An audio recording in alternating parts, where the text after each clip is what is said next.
Hello sir. After 30 hair fall काफ़ी लोग face करते हैं, क्या ये नॉर्मल रेंजिंग है? सी partially yes.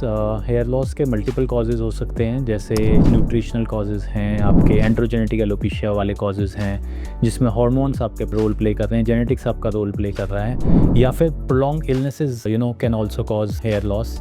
Also, a very important cause after 30 is the postpartum hair loss, which many females face after pregnancy. So ये मोटे मोटे तौर पे different causes हैं hair loss के. Of course, we need to look into the cause of hair loss, and that can be done with a consultation with your dermatologist. तो सबसे पहला स्टेप क्या होना चाहिए? सबसे पहला टेस्ट तो हमें उसका रूट कॉज फाइंड आउट करना है कि आपको जो हेयर लॉस हो रहा है वो किस रीज़न से हो रहा है. उसके लिए हम स्कैल्प एनालिसिस करते हैं ट्राइकोस्कोपी की फॉर्म में, जिसमें कि हम एक इंस्ट्रूमेंट के थ्रू आपके हेयर थिनिंग, आपका hair density and which phase of your the hair cycle your hair is in, वो हम फाइंड आउट करते हैं. इसके अलावा कभी कभी ब्लड टेस्ट, जैसे कि iron deficiencies can cause hair loss, thyroid disorders can cause hair loss, some auto immune disorders can cause hair loss. So blood test के थ्रू भी कभी कभी हम कॉज ऑफ हेयर लॉस हम आइडेंटिफाई करने की कोशिश करते हैं.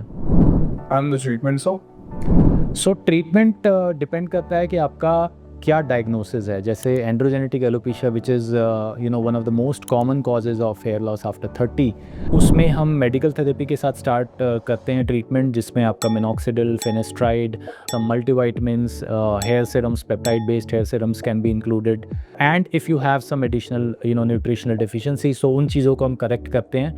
So medical therapy usually majority of the cases of androgenetic alopecia में सफिशिएंट होती है आपके ट्रीटमेंट के लिए. लेकिन कुछ केसेस में हम लोग प्रोसीजर्स जैसे PRP, GFC, mesotherapies and microneedling therapies can be done for the patient who are not showing appropriate response, जिसमें कि हमें लगता है कि रिस्पॉन्स और ज़्यादा अचीव किया जा सकता है. ऐसे केसेस में हम इन प्रोसीजर्स की भी हेल्प लेते हैं. So sir, when can we see the hair transplant as an option? Hair transplantation हम उन पेशेंट्स के लिए रिजर्व रखते हैं जहाँ हमें लगता है कि मेडिकल थेरेपी इनसफिशिएंट है. मतलब despite doing the medical therapy we won't be able to achieve a good volume of hair, या फिर उन ग्रेड्स ऑफ एंड्रोजेनेटिक एलोपेशिया जैसे ग्रेड 4 एंड बियॉन्ड, यूजुअली हम हेयर ट्रांसप्लांटेशन पे चले ही जाते हैं, बिकॉज वहाँ पे आपका जो ग्रेड ऑफ हेयर लॉस है वो काफ़ी एडवांस हो चुका होता है. The density that a person is expecting is not possible to be achieved with the medical therapy alone. एक तो पेशेंट एक्सपेक्टेशंस नंबर 1 फैक्टर है कि पेशेंट की क्या एक्सपेक्टेशंस हैं, क्या वो डेंसिटी इंप्रूवमेंट इस टाइप की चाहता है जहाँ पे कि मेडिकल थेरेपी से हम अचीव नहीं कर सकते, वहाँ पे हम हेयर ट्रांसप्लांटेशन पे जा सकते हैं.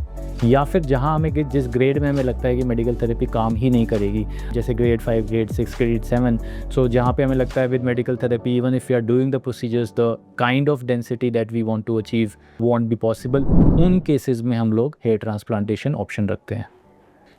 हेयर ट्रांसप्लांटेशन से रिगार्डिंग अगर आपके और कोई भी क्वेरीज़ हैं, आप dermosphere.com पे अपनी क्वेरी पुट ऑन कर सकते हैं, हमें मेल कर सकते हैं, या नीचे दिए गए नंबर पे आप अपना क्वेरी व्हाट्सएप पे सेंड कर सकते हैं. We would be more than happy to help you in your hair transplantation journey. Good luck.